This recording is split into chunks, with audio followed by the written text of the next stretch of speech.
Mr. Speaker, Americans didn't want a government shutdown, and they don't want Obamacare.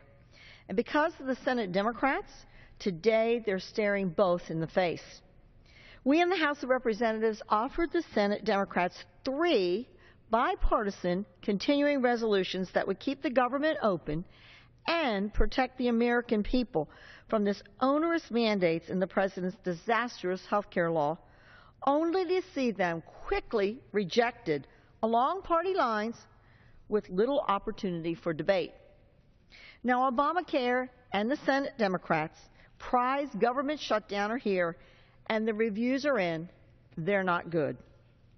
Today, millions of Americans experience delays and technical glitches trying to roll in Obamacare exchanges, leading the Associated Press to report that the program, quote, is not working as planned, end quote.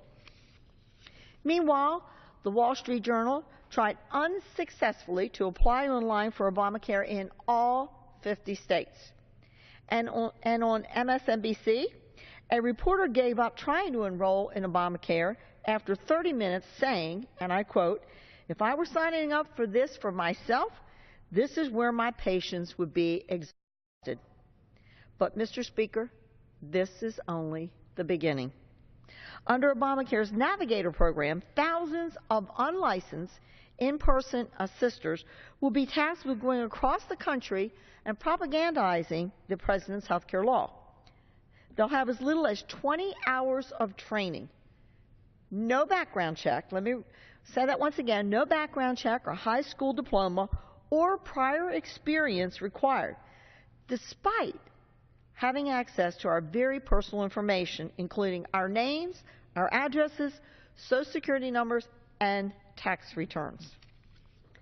But don't worry, says the Obama administration, they'll have this: a 207-page Navigator Standard Operating Procedures Manual. The size of a college textbook, this is the guide that navigators should be expected to learn in just 20 hours. Now, Mr. Speaker, I've been working my way through this manual hoping that it would provide these navigators with some insight on our complex health care system. And instead, I'm finding that this manual is filled with lessons like in Section 2-2-1, smiling. Yes, it says smiles are contagious, the manual reads.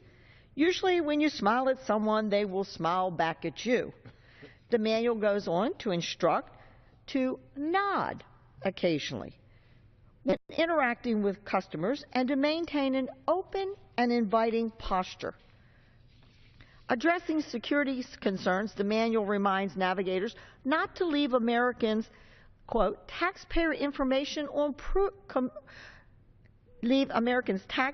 return information on printers and fax machines. Mr. Speaker, the Navigator program is an open invitation for misuse of taxpayer information. The American people should not have their most sensitive personal information in the hands of people who do not have even a bare minimum or are subjected to background checks. My House Republican colleagues and I remain committed to fighting this law and protecting Americans from widespread fraud and abuse in the Obamacare Navigator program. The Senate has an open invitation to join us. The question is, when will they? Thank you, and I yield back.